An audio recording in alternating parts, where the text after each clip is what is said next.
What's up, deckheads? It's that magical time again. The Humble Choice bundle has dropped, and this month's lineup is a wild mix of monks on molly, dungeon landlords, and moral paperwork on trains. I've tested every single game from the December 2025 Humble Choice bundle on the OLED Steam Deck, so you don't have to waste time, money, or your sanity. Somewhere in this video, I'll reveal the winner of last month's Steam Key giveaway. Plus, we've got another giveaway happening this month as well, so stick around unless you hate free stuff. Okay, without further ado, let's get started. Nine Souls is this month's headliner, a side-scrolling Taopunk Metroidvania that somehow makes spiritual enlightenment and murder look equally therapeutic. It's the kind of game that says you can't ascend if you don't parry first. From the get-go, you're dropped into a world that looks like ancient China got cyberpunked. Temples glow with circuitry, monks pray to motherboards, and everyone's one bad day away from unlocking their inner firmware update. The setting is so beautiful, you almost forget how often it's trying to kill you. Like going for a honeymoon in Chernobyl. Combat is where Nine Souls really shines. The parry system hits that perfect middle ground between satisfying and sadistic. It's not so easy you'll feel smug, but not so punishing you'll start muttering namaste through tears. Even a failed parry still blocks some damage, letting you gradually recover if you can manage not to immediately screw up again. And then there's the unlocked abilities, the first being a remote hacking drone. Not a double jump, not a dash, a literal surveillance bot. It's like your character said, "Inner peace can wait, I'm about to invade someone's Wi-Fi." It's one of those moments where you realize this isn't your typical Metroidvania. This is Zen and the art of cyber disembowelment. Performance-wise, it's buttery smooth on the Steam Deck. 85 to 90 frames per second in handheld, roughly 4.5 hours of battery life, and 0 crashes. It's a perfect deck game. Quick sessions, responsive combat, and visuals that pop harder than a monk addicted to ecstasy. As a bundle headliner though, it's a little understated. Don't get me wrong, it's a great game, but it doesn't exactly scream main event. It's more the quiet, mysterious warrior who kills everyone in the second act. Still, if you're into Metroidvanias, precision parries, and pretending pain is growth, Nine Souls will absolutely scratch that itch. If you're enjoying the chaos, hit like, subscribe, and tap that bell. It tricks YouTube into thinking I'm a functioning adult with consistent upload habits. Kazuma Kiryu is back, because, let's face it, the man's retired more times than your average pro wrestler. After faking his death and reinventing himself as a secret agent, he's now doing what every ex-Yakuza does best. Solving problems with spiritual reflection and very public property damage. The story blends espionage and crime drama in classic Yakuza fashion. Heartfelt one moment, absolutely unhinged the next. You'll go from deep undercover missions to fist-fighting a man in a mascot suit without so much as a tone shift. It's a masterclass in emotional whiplash. Gameplay-wise, it's business as usual, and that's a compliment. The streets are alive, filled with mini-games, side stories, and an endless supply of unhinged NPCs who all seem one drink away from trauma dumping on you. Every fight starts like a misunderstanding and ends like a lawsuit in progress. Combat still delivers that delicious blend of cinematic overkill and street-brawling chaos. Kiryu can pick up just about anything in reach. Signs, chairs, traffic cones, probably a small family sedan, and use it to rearrange somebody's skeleton. This time though, he's also packing spy gadgets, because nothing says undercover like choking a guy out with a rocket-powered wire. Performance on the Steam Deck is stellar. A locked 60 frames per second in handheld with around 2.5 hours of battery life, which is roughly how long it takes before you realize you've spent more time in karaoke bars than progressing the story. The narrative is surprisingly gripping for a game where half your time is spent drop-kicking men into vending machines. It balances the usual Yakuza chaos with a touch of stealth and intrigue, proving once again that Kiryu doesn't age, he just unlocks new skill trees.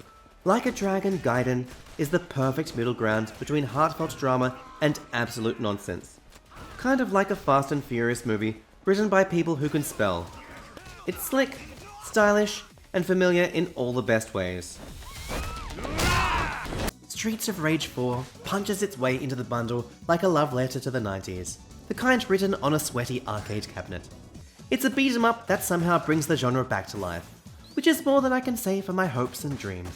The controls are slick, the hits land with satisfying crunch, and the combos are easy enough to pull off that you feel like a pro even if you've got the reflexes of a dropped potato. The difficulty curve is gentle, challenging enough to keep you alert, but never so punishing that you start searching for loose change out of reflex. Each level oozes style, with distinct enemies, vibrant backgrounds, and music that sounds like someone remastered your childhood aggression.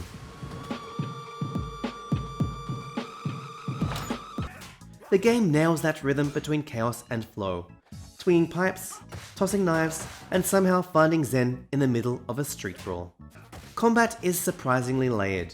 You can play it safe with basic attacks, or go for special moves that cost a chunk of your health, which you can earn back by dealing more damage. It's the kind of trade-off only amphetamine-fueled ER doctors understand. There are even some hidden Easter eggs tucked away for fans of originals, a nice nod to the series' roots. The story's as simple as ever. Bad guys, corrupt city, punch until everything feels better. But that's exactly what you want. It ties it all together without getting in the way of the carnage. Performance-wise, it's rock solid on the Steam Deck. A locked 60 frames per second, and roughly 4.5 hours of battery life, which is just enough time to beat the campaign and still have energy left to gloat about it online. Weapons are fun, but bare-handed combos are where the real satisfaction hits. Pure, stylish brutality. It's not reinventing the genre, but it doesn't have to. Streets of Rage 4 is proof that sometimes punching everything really is self-care. Lost Skies opens with promise, a survival adventure among floating islands after some cosmic catastrophe. Unfortunately, that promise falls faster than your frame rate. Despite the unsupported label, the game launches on the Steam Deck just fine. Fine being used here in the same way you describe a plane that lands sideways. Character creation is your first real challenge. Not because of deep customization, but because the confirm button literally disappears into another tab. Once you finally load in, you're treated to visuals that are, well, present.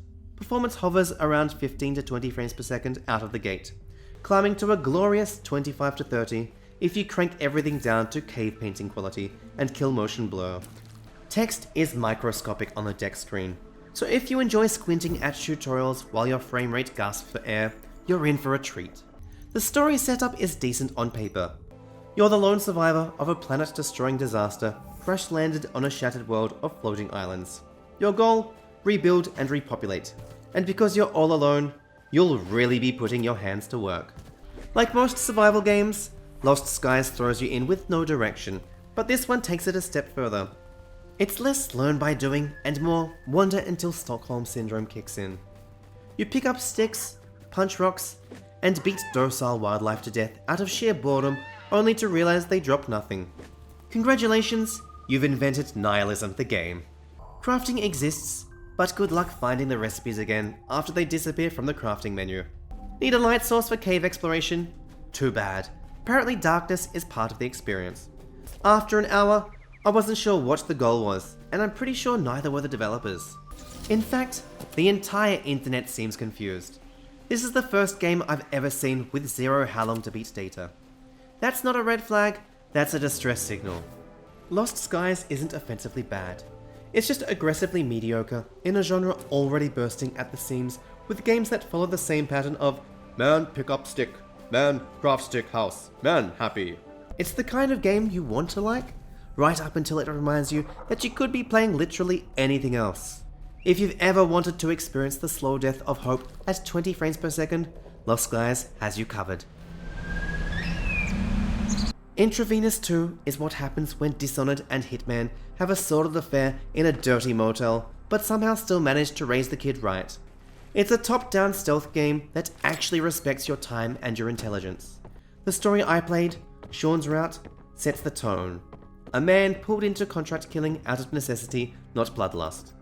He's got a moral code, taking out the bad guys only, which makes you feel noble right up until you accidentally shoot someone because they coughed too loud.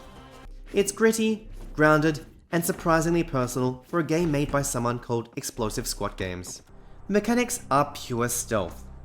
Movement smooth, AI's alert enough to keep you sweating, and the limited save system forces you to think before acting. It never feels cheap, just tense enough that every decision matters. It's the kind of design that quietly says, good luck, now try not to suck. Customization is absurdly deep. Even before the first mission, you're given a glimpse into all the possible loadout options. Silencers, gadgets, armor types, everything short of psychiatric support. You can play it like a ghost with a gun, or a complete sociopath. Anything goes. Text size is microscopic on the deck, but aside from that, it runs flawlessly. 90 frames per second, 6.5 hour battery, no stutter, no crashes. It's stealth gaming in its purest form. Slick, deliberate, and somehow more relaxing than it has any right to be. Intravenous 2 is one of those rare indies that doesn't just imitate the greats. It quietly joins them. Perfect for anyone who's stealth curious, but doesn't want to spend the first hour hiding in a vent questioning their life choices. It's lean, tense, surprisingly forgiving, and a perfect fit for the deck. At first glance, Dungeon Tycoon looks like another lazy dungeon sim churned out by a caffeine-addled intern. But give it a little time, and it quietly wins you over. Beneath the chunky voxel graphics, which look like someone rendered hell in Minecraft, you'll find a surprisingly smart little management sim. As the title implies, it's like Dungeon Keeper meets Roller Coaster Tycoon, except you're charging people to risk their lives for fun. You know, like Disney if OSHA took a day off. The loop is addictive. Build out your dungeon, place monster spawners, traps, loot, and potion vendors. Adventurers pay an entry fee to explore, and you'll earn extra gold when they stop by your shops mid-run. Survivors rate your dungeon based on monster variety, difficulty, and fun. Like Yelp, but with slightly more impalement. And if they don't survive, don't worry, you still profit, just not in cash. Dead visitors reward you with souls you can spend to unlock or upgrade monsters. It's capitalism at its finest, monetizing both the living and the dead.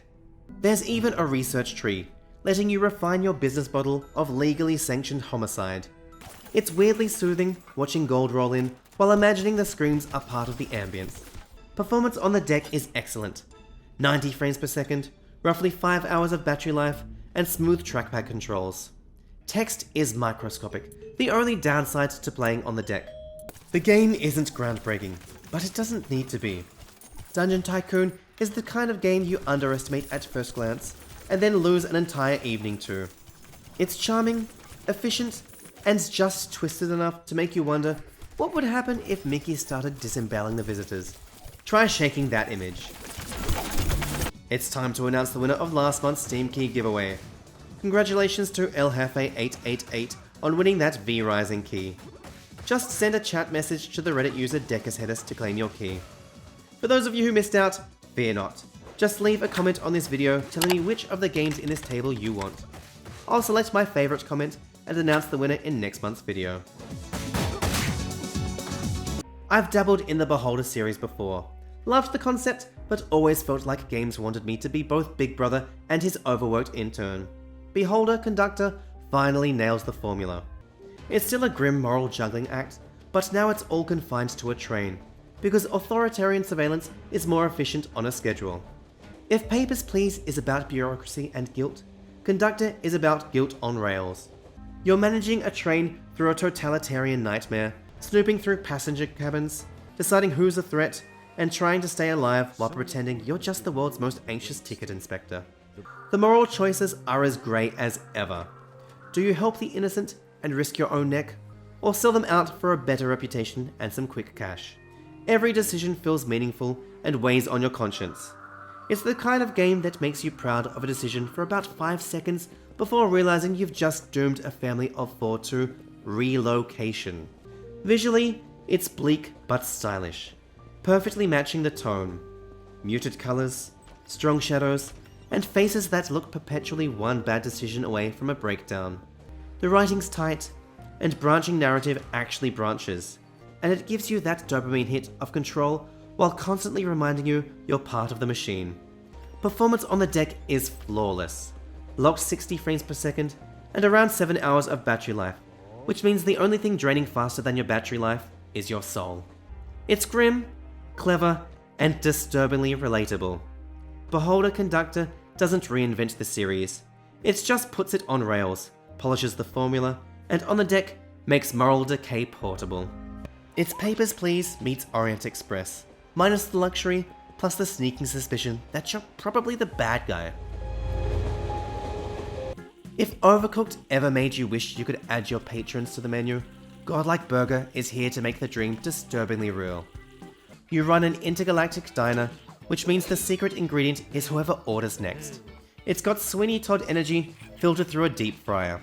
Great premise, questionable execution, and more grinding than a Tinder date with daddy issues. Right from the tutorial, the game assaults you visually. White text on cyan background, so bright it could signal aircraft. Half the time, the tutorial screen is too dark to see what's happening anyway, so maybe that's the game way of balancing things out. A little bit of retina burn, and a little bit of blindness. Gameplay starts strong.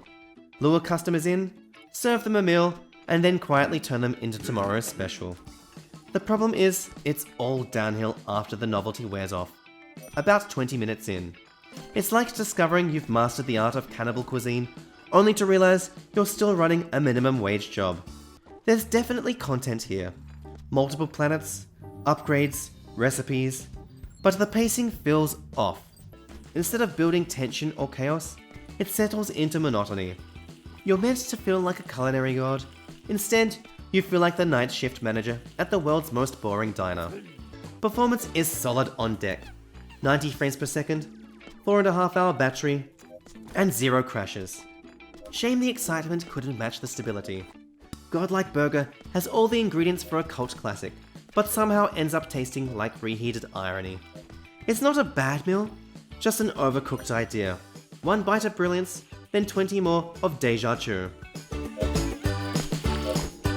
So, was this month's Humble Choice bundle a godlike feast, or just another reheated serving of mediocrity?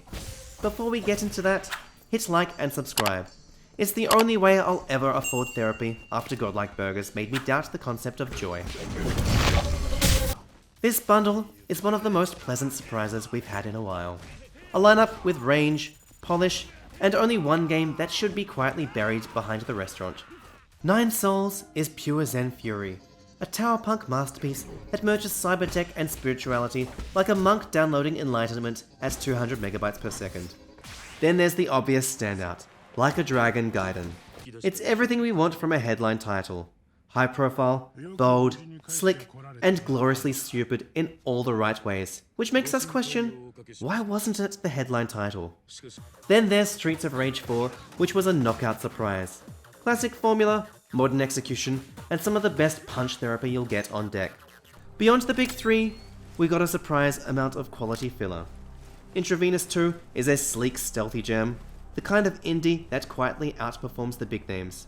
Beholder Conductor proves moral dilemmas are somehow even bleaker when confined to public transport. Dungeon Tycoon turned out to be a charming little capitalism simulator for aspiring warlords. And Lost Skies, not a bad game, but it has a bit of a rough takeoff on deck. And then there's Godlike Burger, the lone dud.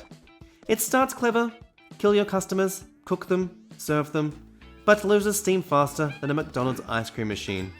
Overall, it's a strong bundle. 1 disaster on deck, 1 disappointment, and 6 solid hits that actually justify the subscription. It's thoughtful, varied, and weirdly cohesive.